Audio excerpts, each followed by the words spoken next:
दोस्तों आज का टॉपिक बहुत ही सेंसिटिव और इंटरेस्टिंग है। आज हम बात करने वाले हैं एक ऐसे सवाल पर जो आजकल दुनिया भर में लोग पूछ रहे हैं। क्या वर्ल्ड वॉर 3 होने वाला है? सोशल मीडिया पर, न्यूज़ चैनल पर और यूट्यूब पर आजकल बार-बार एक ही बात सुनने को मिल रही है कि दुनिया एक बड़े वॉर की तरफ बढ़ रही है।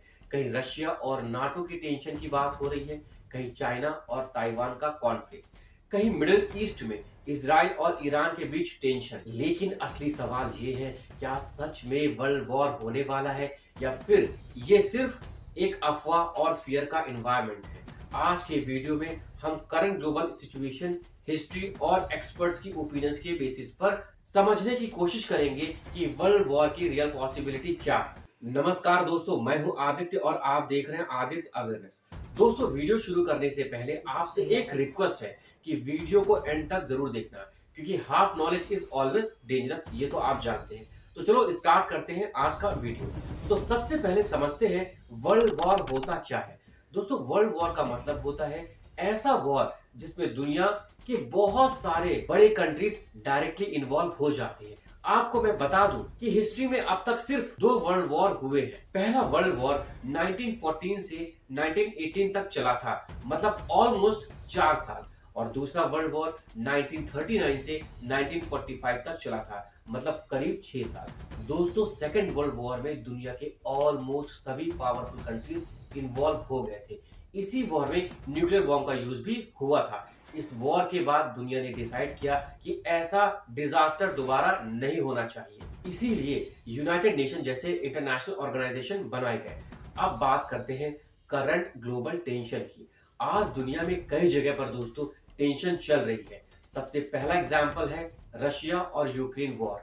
2022 में रशिया ने यूक्रेन पर अटैक किया था। इस वॉर ने पूरी दुनिया का अटेंशन अट्रैक्ट किया। नाटो कंट्रीज जैसे अमेरिका और यूरोप ने यूक्रेन को सपोर्ट किया, लेकिन रशिया भी एक पावरफुल न्यूक्लियर कंट्री है दोस्तों।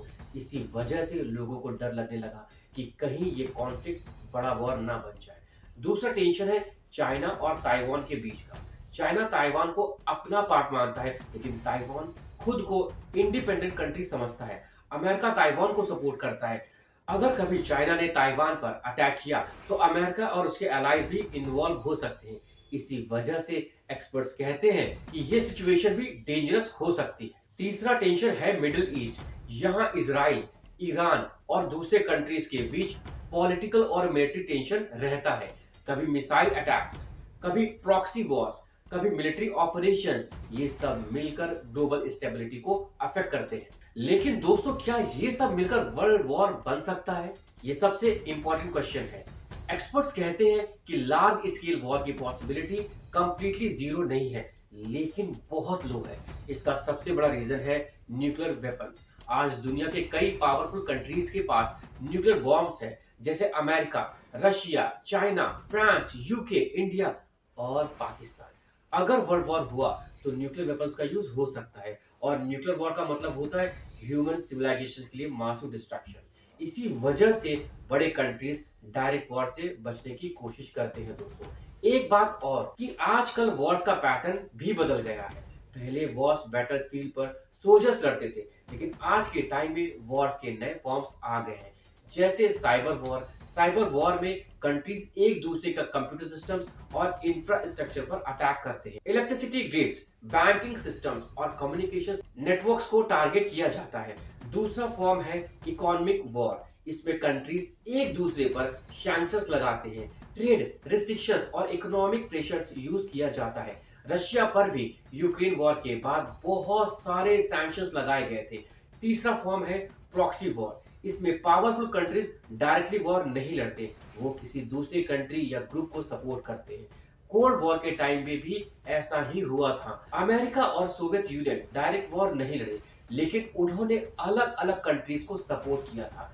अब दोस्तों यहाँ सवाल ये है कि सोशल मीडिया पर इतनी वर्ल्ड वॉर की बातें क्यों होती है? इसका एक सिंपल रीजन है फियर और व्यूज। फियर बेस्ड कंटेंट ज्यादा वायरल होता है और लोग व्यूज गेन करने के लिए चीजों को एग्जैजरेट करते हैं। लेकिन शायद मेरे सब्सक्राइबर इसीलिए कम है क्योंकि मैं हमेशा सच्चाई दिखाता हूं। मैं कभी भी अपने व्यूअर्स को व्यूज बढ़ाने के लिए कहानियां नहीं बताता। तो चलो वापस आते हैं अपने टॉपिक पर। तो दोस्तों जब लोग सुनते हैं कि वर्ल्ड वॉर होने वाला है तो नेचुरली उनका अटेंशन अट्रैक्ट होता है, इसलिए कई लोग एग्जैजरेशन भी कर देते हैं। लेकिन रियलिटी में इंटरनेशनल डिप्लोमेसी और नेगोशिएशंस कंटिन्यूअसली चलते रहते हैं। और रियलिटी ये भी है कि कंट्रीज वॉर से बचने की कोशिश करती है। तो दोस्तों अब बात करते हैं कि अगर वर्ल्ड वॉर हुआ तो क्या होगा। दोस्तों अगर हाइपोथेटिकल सिचुएशन में वर्ल्ड वॉर हुआ तो उसका इम्पैक्ट पूरी दुनिया पर पड़ेगा। ग्लोबल इकोनॉमी कोलैप्स हो सकती है, ऑयल प्राइसेस स्काई रॉकेट हो सकते हैं, फूड सप्लाई चेन डिसरप्ट हो सकती है, टेक्नोलॉजी और इंफ्रास्ट्रक्चर डैमेज हो सकता है, और सबसे डेंजरस चीज होगी न्यूक्लियर वेपन का रिस्क। इसी वजह से एक्सपर्ट कहते हैं कि वर्ल्ड वॉर सबके लिए लूज लूज सिचुएशन ही होगी। दोस्तों अब बात करते हैं इंडिया की। इंडिया एक ग्रोइंग पावर है। अगर ग्लोबल वॉर होता है तो इंडिया को भी इकोनॉमिक और स्ट्रैटेजिक इंपैक्ट फेस करना पड़ेगा। लेकिन India traditionally neutral diplomacy follow करता है। इंडिया का फोकस जनरली पीस और स्टेबिलिटी पर होता है। इसी वजह से इंडिया इंटरनेशनल कॉन्फ्लिक्ट्स में मेडिटेशन का रोल भी प्ले करता है। अभी एक सिचुएशन आता है कि क्या वर्ल्ड वॉर होने वाला है, तो इसका शॉर्ट आंसर है फिलहाल इमीडिएट वर्ल्ड वॉर की पॉसिबिलिटी बहुत कम है। हाँ, ग्लोबल टेंशन जरूर है, रीजनल कॉन्फ्लिक्ट्स भी हैं, लेकिन मेजर कंट्रीज वॉर से बचने की पूरी कोशिश कर रही हैं। अब जानते हैं मिथ वर्सेस रियलिटी। दोस्तों मिथ ये है कि वर्ल्ड वॉर 3 बस शुरू होने वाला है, पर दोस्तों रियलिटी ये है कि करंट टेंशंस सीरियस जरूर है, लेकिन इमीडिएट ग्लोबल वॉर्स का क्लियर साइन नहीं है। मिथ ये है कि न्यूक्लियर वॉर कभी भी हो सकता है, पर दोस्तों रियलिटी ये है कि न्यूक्लियर वेपन्स डेटरेंस क्रिएट करते हैं, इसलिए कंट्रीज न्यूक्लियर वेपन्स यूज करने से बचती हैं। मिथ ये है कि सोशल मीडिया पर जो प्रेडिक्शंस आती हैं वो सच होती हैं, पर दोस्तों रियलिटी ये है कि बहुत सारे प्रेडिक्शंस स्पेकुलेशंस और व्यूज के लिए होती है। मिथ ये है कि हर इंटरनेशनल कॉन्फ्लिक्ट वर्ल्ड वॉर बन सकता है, पर रियलिटी ये है कि मोस्ट कॉन्फ्लिक्ट्स रीजनल लेवल पर ही लिमिटेड रहते हैं। दोस्तों दुनिया में टेंशंस हमेशा रहती है। हिस्ट्री भी बताती है कि कॉन्फ्लिक्ट्स कभी कंप्लीटली खत्म नहीं होते, लेकिन साथ ही डिप्लोमेसी, नेगोशिएशंस और इंटरनेशनल कोऑपरेशन भी चलता रहता है। इसी वजह से अब तक दुनिया ने कई बड़े वॉर्स को अवॉइड किया है। इसलिए पैनिक या फियर में आने के बजाय हमें फैक्ट्स को समझना चाहिए और हमेशा रिलायबल इंफॉर्मेशन पर ही ट्रस्ट करना चाहिए। अगर आपको ये वीडियो इंफॉर्मेटिव लगी हो तो प्लीज वीडियो को लाइक जरूर करें, और अगर आप ऐसे ही रियल अवेयरनेस वाले टॉपिक्स चाहते हैं, जीना नहीं चाहते, अवेयर भी रहना चाहते, तो प्लीज आदित्य अवेयरनेस को सपोर्ट करो, सब्सक्राइब करो, फॉलो करो। दोस्तों आज का वीडियो यहीं तक था। मिलते हैं नेक्स्ट पावरफुल और अवेयरनेस वीडियो के साथ। Till then, stay safe, stay healthy. Thank you.